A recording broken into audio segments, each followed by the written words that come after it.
வணக்கம் நண்பர்களே. இது வீடியல் பிளாக்ஸ். கதை கேட்கலாம் வாங்க.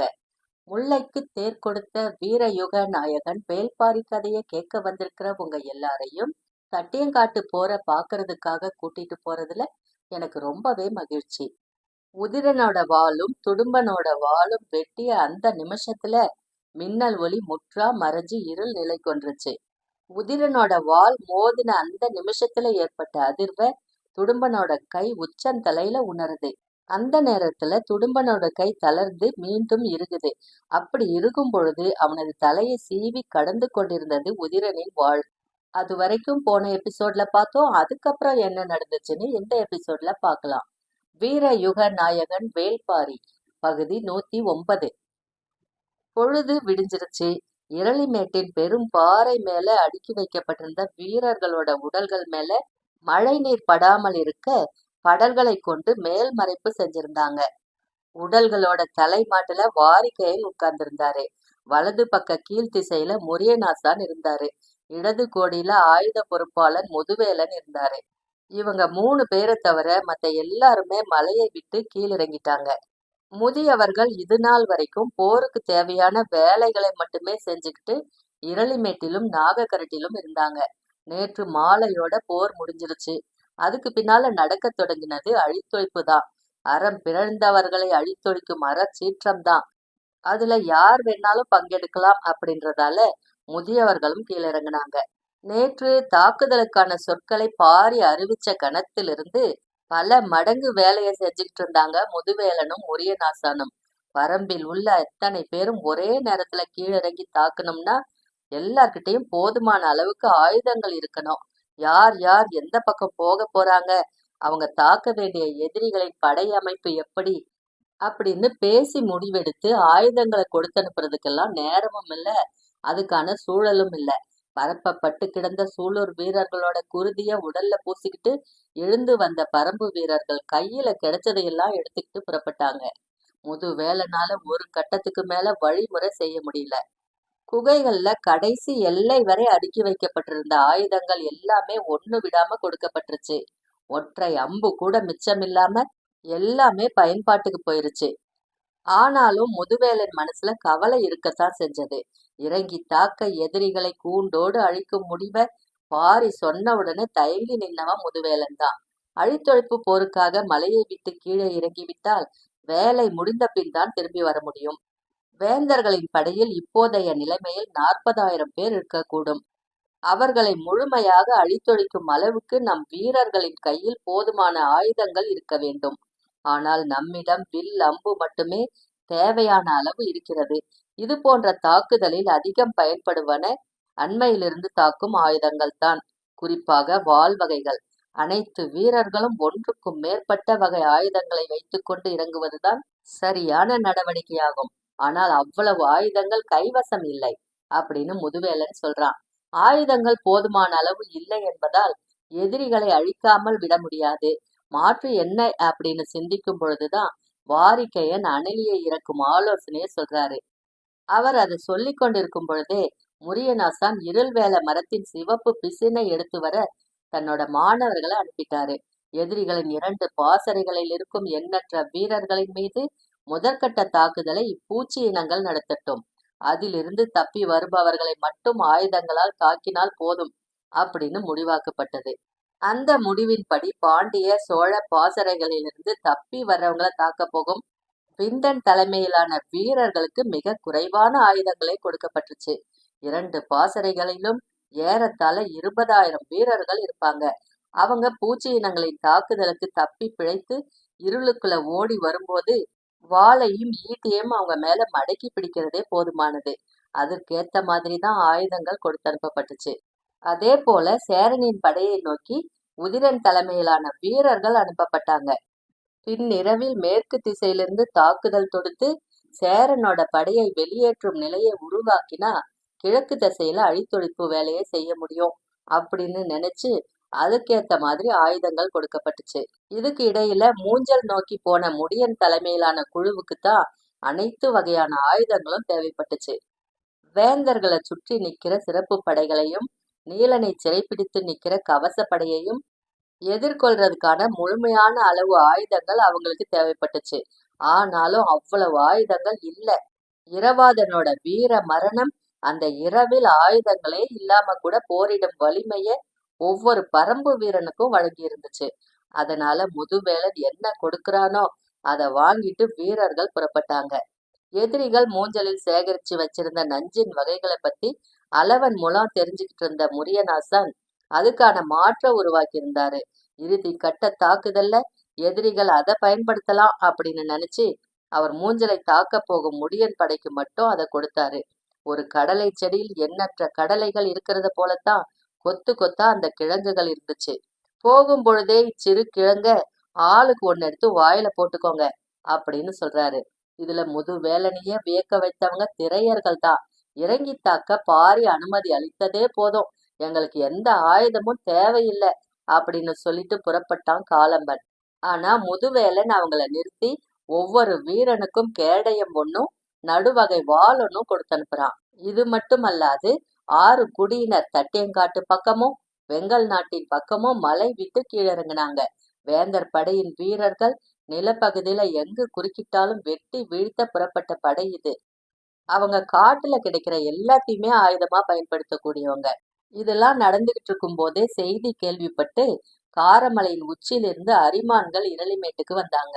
இதுவரை அவங்கள இரளிமேட்டுக்கே வரக்கூடாது அப்படின்னு சொல்லியிருந்தான் பாரி. ஆனா அவசரம் கருதி கூவல் குடியினர் மூலம் உச்சி மலையிலிருந்து அனலிகளை கொண்டு வர சொல்லி உத்தரவிட்டிருந்தான் முடியன். அவங்கள தவிர வேறு யாராலும் இவ்வளவு விரைவா அடர் குகைக்குள்ள இருக்கிற அனலிகளை பிடிச்சிட்டு கீழிறங்க முடியாது. அந்த உத்தரவு மூலமே பேராபத்து உருவாகி இருக்கிறத அரிமான்கள் உணர்ந்தாங்க. உடனடியா அந்த குலத்தலைவனுக்கு செய்தி சொல்லப்பட்டு அவன் இரளிமேட்டுக்கு வந்து சேர்ந்தான். பரம்பு வீரர்கள் எல்லாரும் ஆயுதங்களை எடுத்துக்கிட்டு கீழிறங்கின பின்னால அரிமான் குல தலைவன் வந்தான். கிடத்தப்பட்ட வீரர்களின் உடலை பார்த்து கொதி பெரிய நிலையில எங்களை போர்க்களத்துக்கு அனுமதி பாரி அப்படின்னு பாரியின் கைகளை பிடிச்சு மன்றாடுறான். எந்த நிலையிலும் நீங்கள் போர்க்களம் புகுவதை ஏற்க முடியாது அப்படின்னு உறுதியா மறுக்கிறான் பாரி. அரிமான்களோடு சேர்ந்து பரம்பில் தஞ்சமடைந்த 4 குடிகளுக்கு பாரி இறுதி வரைக்கும் அனுமதி அளிக்கல. மிக குறைந்த மனிதர்கள் மட்டுமே வாழும் அந்த அரிய குடிகள் இயற்கையின் ஆதி ரகசியங்களை காப்பாத்தி வர்றவங்க. இந்த போர் மனிதர்களுக்கு இடையே நடக்கிறது. இதில் நிகழும் எந்த ஒரு மரணமும் இயற்கைக்கு பாதிப்பினை உருவாக்கிடாது. அதனால இந்த 4 குடிகளில் இருக்கும் ஒவ்வொரு மனிதனும் பச்சை மலை தொடருக்கும் அதிலுள்ள உயிரினங்களுக்கும் மிக முக்கிய பங்களிப்பை செய்கிறவர்கள். அதனால பாரி இறுதி வரைக்கும் அனுமதி கொடுக்கல. அப்படி என்றால் இந்த போரில் எங்களுக்கு எந்த பங்கும் இல்லையா அப்படின்னு கேட்கிறான் அரிமான் குலத்தலைவன். அப்படி இல்லை, நீங்கள் எடுத்து வந்த அனலிகள் தான் இப்போரில் முக்கிய பங்காற்ற போகின்றன. அவற்றை நீங்களே எதிரிகளின் பாசறையை சுற்றி கீழிறக்கி விட்டு வாருங்கள். அது மட்டுமல்ல, இன்னொரு முக்கியமான பணியையும் உங்களுக்கு கொடுக்க போகிறேன் அப்படின்றாரு பாரி. என்ன அப்படின்னு கேட்கிறான் அரிமான் குலத்தலைவன். நான் கீழிறங்க போகிறேன். நான் சென்ற பின் என் தோழன் கபிலனை அழைத்து சென்று பாதுகாத்து வைத்திருங்கள். சொல்லி முடிச்ச வேகத்துல அந்த இடம் விட்டு போறான் பாரி. அரிமான் குல தலைவனோ இவ்வுரையாடலை சற்று தொலைவில் இருந்து கேட்டுக்கிட்டு இருந்த கபிலரோ பதில் எதுவும் சொல்றதுக்கு எந்த இடமும் தரல பாரி. குகை விட்டு கீழிறங்கிய வேகத்துல அவனோடு சிறு படை ஒன்று சேர்ந்தது. பாரிக்கான 6 வகை ஆயுதங்களையும் அந்த படை வீரர்கள் கைகளில் வச்சிருந்தாங்க. மூவேந்தர்களின் பாசறை தாக்குதலையும் மூஞ்சலில் நடக்கும் தாக்குதலையும் ஒருங்கிணைத்து செய்தியை பரிமாற கூவல்குடி வீரர்கள் உடனிருந்தாங்க. பாரி மலையை விட்டு கீழிறங்கும் போது மற்ற அனைவரும் தங்களுக்கான இடத்தை அடைஞ்சிட்டாங்க. முடியனின் ஈட்டி உருமன் குடையை குத்தி தூக்கி கொண்டிருந்த பொழுது பாரி நாகக்கரட்டிலிருந்து சமவெளியை வந்து அடைஞ்சான். இதுல பாரி எதிர்பாராதது கொட்டி தீர்க்கும் பெரும் மழையே. மழையின் வேகம் நிலத்தையே நடுங்கச் செய்தது. மழை பரம்பு வீரர்களின் வேகத்தை சற்று மட்டுப்படுத்தும். அதே நேரம் தாக்குதலுக்கான வாய்ப்பினை அதிகப்படுத்தும். எதிரிகளுக்கு அச்சமூட்டும் இன்னொரு ஆயுதமாக அது மாறும் அப்படின்னு நினைச்சுக்கிட்டே முன்னகர்ந்தான் பாரி. பாரி முன்னகர்ந்து உள்ளே வந்துகிட்டு இருக்கும் போது விண்டனின் தாக்குதல் தொடங்கிய செய்தி அவனுக்கு வந்து சேருது. பாண்டிய படையும் சோழ படையும் நிலைகுலைய தொடங்கிட்டதை உறுதிப்படுத்திக்கிறான். கூட்டை கலைத்தால் போதும், பாதி அழிவை அது தனக்குத்தானே நிகழ்த்தி கொள்ளும். வேந்தர் படை தன் அழிவை தானே நிகழ்த்தி கொண்டிருந்த போது அதற்கு உதவி செய்து கொண்டிருந்தான் விந்தன். உதிரன் சேர பாசறையை சுற்றி நிலை கொண்ட செய்தியும் வந்தது. ஆனால் பாரி சுத்தமா எதிர்பார்க்காத ஒரு விஷயம், மூஞ்சலை வேந்தர்கள் கைவிடுவதற்கு வெகு நேரம் முன்னாலேயே நீலனை இடம் மாற்றிட்டாங்க அப்படின்றது. முடியன் அனுப்பிய செய்தி பாரியை வந்தடைந்ததும் உடனடியா மூஞ்சலை நோக்கி போறான். தப்பிச்சு போயிட்டு இருந்த மூவேந்தர்களையும் தாக்கி அழிக்க பாஞ்சு போயிட்டு இருந்தான் முடியன். அவன் அந்த மாதிரி செஞ்சிடக்கூடாது அப்படின்றதுக்காகத்தான் வேகமா போறான் பாரி. உருமன் கொடிய கொன்றழித்த வேகத்துல வேந்தர்களை கொன்றழிக்க வேகமா போயிட்டு இருந்த முடியனை தடுத்து நிறுத்துறான் பாரி. நீலனை எந்த இடத்துக்கு கொண்டு போயிருக்கிறாங்க அப்படின்றத முதல்ல தெரிஞ்சுக்குவோம்.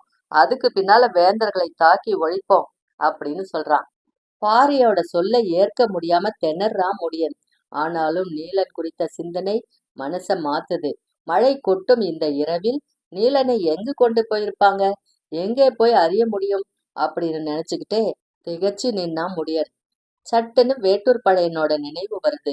அந்த கிழவன் இந்த நேரம் இருந்திருந்தா இந்த மண்ணின் ஒவ்வொரு அசைவையும் சொல்லிட்டு இருப்பாரு. அவருக்கு அடுத்த இந்த நிலத்தை நல்லா தெரிஞ்சவன் நீலன். அவனும் இல்ல அப்படின்னு நினைச்ச போது 6 ஊருக்காரர்களை நினைவு வருது. உடனே வீரர்கள் கொஞ்சம் பேரை அழைச்சிக்கிட்டு அங்க போறான். முடியன் கிட்ட இருந்த பெரும் பகுதி வீரர்களோட பாரி மூவேந்தர்களை பின்தொடர்றான். பரம்பின் அனைத்து குடிகளும் கீழிறங்கிருச்சு. பாதுகாப்புக்கு எங்க போறது அப்படின்றது எனக்கு புரியல அப்படின்னு கருங்கைவாணன் கிட்ட மையூர் கிழார் புலம்பிக்கிட்டு இருக்கும்போது அவங்களுக்கு பின்னாலதான் பாரி வந்துகிட்டு இருந்தான். வெட்டி இறங்கும் மின்னல் ஒளியில முன்னால் போறவங்கள பார்த்துக்கிட்டே தாக்குதல் எதுவும் தொடுக்காம பொறுமையோட வந்துகிட்டு இருந்தான் பாரி. தன் கூட இருக்கிற படை வீரர்களுக்கு உத்தரவு கொடுத்தால் போதும், அடுத்த மின்னல் ஒளி பாய்ச்சும் பொழுது முன்னால் போகிற எவனும் உயிரோட மிஞ்ச மாட்டான். ஆனாலும் நீலனை பற்றிய உறுதியான செய்தியை தெரிஞ்சுக்காம இவங்கள தாக்குனா விளைவு கைமீறி போய்விட வாய்ப்பிருக்கு அப்படின்னு நினைச்சான். அந்த நிமிஷத்துல அவனது மனம் தேக்குன்னு நினைக்குது. கை கெட்டுற தொலைவுல மூவேந்தர்களும் அஞ்சி ஒடுங்கியபடி போயிட்டு இருந்தாங்க. தாக்க முடிவெடுத்தால் ஒருவன் கூட தப்ப முடியாது. ஆனால் நீலன் என்ன ஆவான்? வேந்தர்கள் கொல்லப்பட்ட பின்னால நீலனை உயிரோடு மீட்க முடியுமா அப்படின்ற குழப்பத்துல தாக்குற முடிவை தள்ளி போட்டுக்கிட்டே நகர்ந்து போயிட்டு இருந்தான் பாரி. பரம்பு தோன்றியதிலிருந்து இதுவரை நடந்திராத ஒண்ணு இப்பொழுது நடந்துகிட்டு இருக்குது. பாரி உட்பட பரம்பு வீரர்கள் எல்லாருமே பரம்பின் எல்லையை விட்டு வெளியேறி இருந்தாங்க. புதிய நிலத்தில் கை கெட்டிய எதிரியை விட்டு பிடிச்சுக்கிட்டு இருந்தாங்க எல்லாருமே. பாரியின் மனசு மட்டும் தேக்கனையே தேடுது. தேக்கனால எதிரியின் வலிமையை துல்லியமா கணிக்க முடியும். அப்படி கணிக்க முடியாத நிலையில எதிரிகளின் வலிமையின்மைய கண்டறிஞ்சிருவான். வலைக்கு சிக்காதது வாய்க்கு சிக்கும் அப்படின்றதுல அவன் எப்பவுமே தெளிவா இருப்பான்.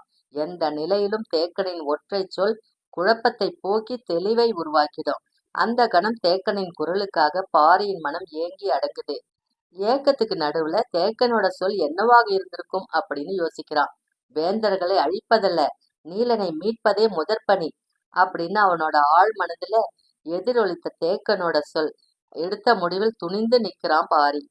பாரி எந்த பக்கம் இறங்கி இருப்பான் அப்படின்றது தெரியாத குழப்பத்துல மையூர் கிழார் திணறிக்கிட்டு இருக்கும் பொழுது வேந்தர்களின் பிடரியில் மூச்சு காற்று படும் தொலைவில் தான் பின் தொடர்ந்து போயிட்டு இருந்தான் பாரி. மழையின் வேகம் கொஞ்சம் குறைஞ்சது. பாரி தன்னோட பின் தொடர்தல்ல இடைவெளியை அதிகப்படுத்திக்கிறான். நேரம் போக போக மழையின் வேகம் மேலும் குறைஞ்சது. இருள் நீங்கும் நேரமும் நெருங்கிக்கிட்டு இருந்தது. இந்த நிலையில முன்னால போற வேந்தர் படையின் வேகம் அதிகமாகுது. வேறு முடிவெடுக்க முடியாத நிலையில பின்தொடர்ந்து போய்கிட்டே இருந்தான் பாரி. மழை முழுவதுமா நின்னுருச்சு. இருளின் அடர்த்தி மேலும் குறைய தொடங்கிருச்சு. பின்னால தொடர்ந்து வர்றத வேந்தர் படையினர் தெரிஞ்சுக்கிட்டாங்கன்னா அச்சத்துல உடனடியா தாக்குதல்ல ஈடுபடுவாங்க.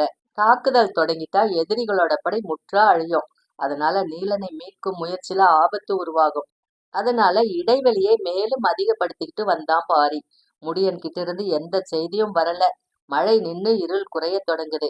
இடைவெளியை நல்லா அதிகப்படுத்தி பாரி வேந்தர் படையினர் முன்னகர்ந்த திசையில வந்து சேர்ந்த போது காட்டாறு ஒண்ணு குறுக்கிட்டு ஓடிக்கொண்டிருந்தது. எதிரிகள் காட்டாற்றினை கடந்து அந்த கரையில ஏறிக்கிட்டு இருந்தாங்க. அதிர்ந்தான் பாரி. இந்த இடத்துல இப்படி ஒரு ஆறு ஓடுறது அவனுக்கு தெரியாது. எதிர் திசையை பார்த்தபடி அதிர்ச்சியுற்று நிக்கிறான் பாரி. வேந்தர் படை முழு முற்றா ஆற்றை கடந்து அந்த கரைக்கு போயிருச்சு. கை நழுவி விட்டதோ அப்படின்னு மனம் பதைக்குது. வானில் ஒளி பரவுது. அந்த நேரத்துலதான் முடியன் வந்து சேர்றான். நேற்றிரவு மழை தொடங்குவதற்கு சற்று முன்பே கொட்டடியில் நின்றிருந்த யானைகளை காட்டாற்றுக்கு அப்பால் இருக்கும் கோட்டை காவலுக்கு அனுப்ப உத்தரவு வந்ததாம்.